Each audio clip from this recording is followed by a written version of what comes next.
আসসালামু আলাইকুম ভিউয়ার্স, আশা করি সবাই ভালো আছেন। আল্লাহর রহমতে আমরাও ভালো আছি। নিয়ে আসলাম ছোট্ট একটি রান্নার রেসিপি। তো রান্নার রেসিপিটি ভালো লাগলে অবশ্যই লাইক, কমেন্ট, শেয়ার করতে ভুলবেন না।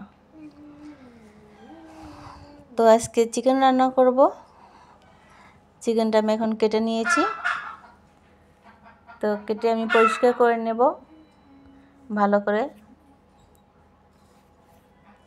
তো আমার চিকেনটা পরিষ্কার করাও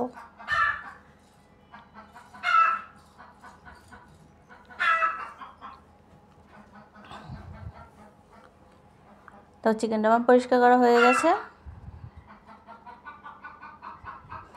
তার মাঝে আমি পেঁয়াজ যেগুলো আমি দেবো এগুলো আমি গুছিয়ে নিল, আমি কেটে নেব। তো এখন দিয়ে দিচ্ছি আমি চিকেনে একটু লেবু রস, কারণ চিকেনে একটু লেবু রসটা দিলে লাস্টে একটা গন্ধ থাকে, ওই গন্ধটা চলে যায়। যে না দেন অবশ্যই দেওয়ার চেষ্টা করবেন,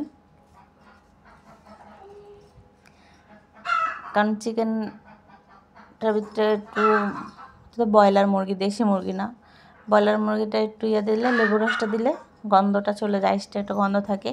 আর দেবেন রক্তটাও একটু ময়লা রক্ত বের হয়, একটু আমি সাথে লবণও দিয়ে দিলাম।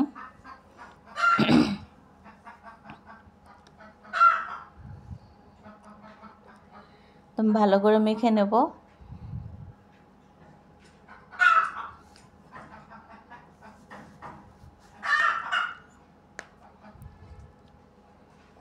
ভালো করে আমি ঝাঁকিয়ে যাতে লেবুর রসটা লবণটা ভালো করে ঢুকে।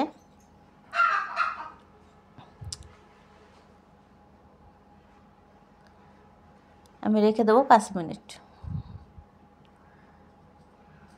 ফিরে আসছি 5 মিনিট পর।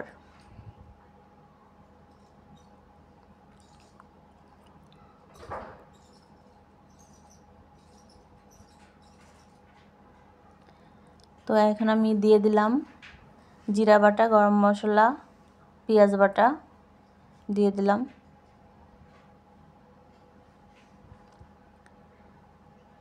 দিয়ে দিচ্ছি রসুন বাটা, দিয়ে দিচ্ছি আদা বাটা,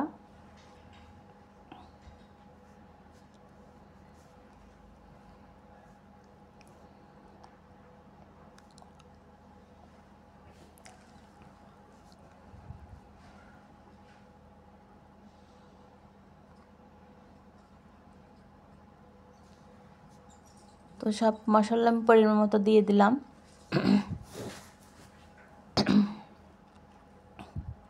তো দিয়ে দিলাম লবণ, আর একটু লবণ যত আমি আগে দিয়েছি আমি হালকা লবণ দিয়ে দিয়েছি এখানে।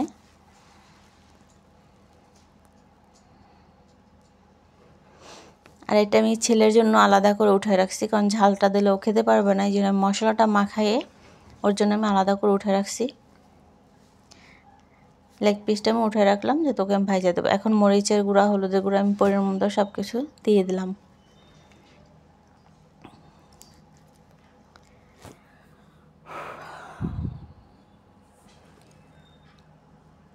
তো সব কিছু আমার দেওয়া হলে এখন ভালো করে আমি মেখে নেব।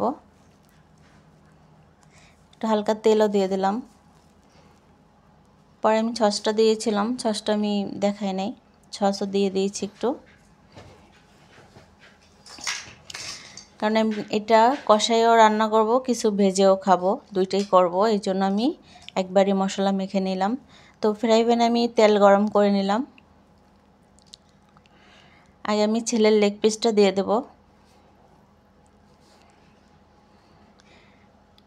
কারণ ওর ঝাল খেতে পারবে না, আমি ঝাল ছাড়া এটা আমি মশলা দিয়ে শুধু হলুদ দিয়ে লবণ দিয়ে কষাই একটু ভাজে নেব আলাদা। তো এটা হওয়ার পর আমি কিছু আবার আমি আরও যেটা আমরা ভাইজা আলাদা খাবো ওইটা দিয়ে দিলাম। মেয়ে খাবে, আমিও খাবো, মেয়ের বাবা খাবে, সবাই খাবো। তো এগুলো আমার ভাজা হয়ে গেলে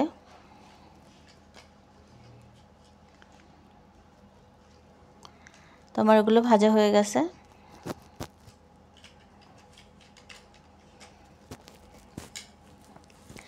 এই দেখেন কালারটা কত সুন্দর আসছে। এখন আমি একটু পেঁয়াজ দিয়ে দিলাম, একটু ছাঁচ দিয়ে দিয়েছি উপরে, কাঁচামরিচ দিয়ে দিয়েছি, খেতে ভালো লাগে, কারণ আজকে রুটি নাই, রুটি থাকলে তন্দুর রুটি দিয়ে আমরা খাই এটা বেশি। এই জন্য আমি মাংসটা কিছু ভেজে নিলাম, এটা আমি শুধাই খাবো আমরা, আর কিছু আবার আমি কষাইয়ে ভুনা ভুনা করবো একদম কষাইয়ে। তো এই মাংসটা আমি বসানোর জন্য তেল দিয়ে দিলাম।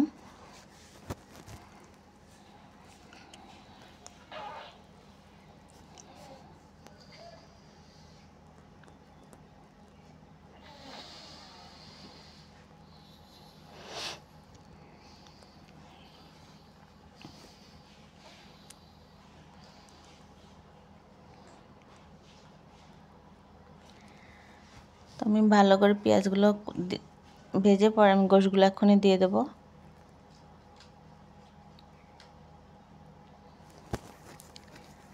এই গোশগুলো আমি ভালো করে কষায় রান্না করব।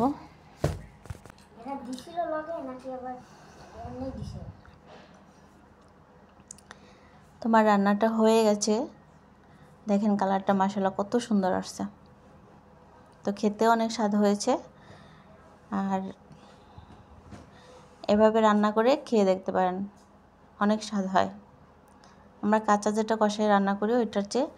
তো ভিডিওটা আমি এখানেই শেষ করছি। আল্লাহ হাফেজ।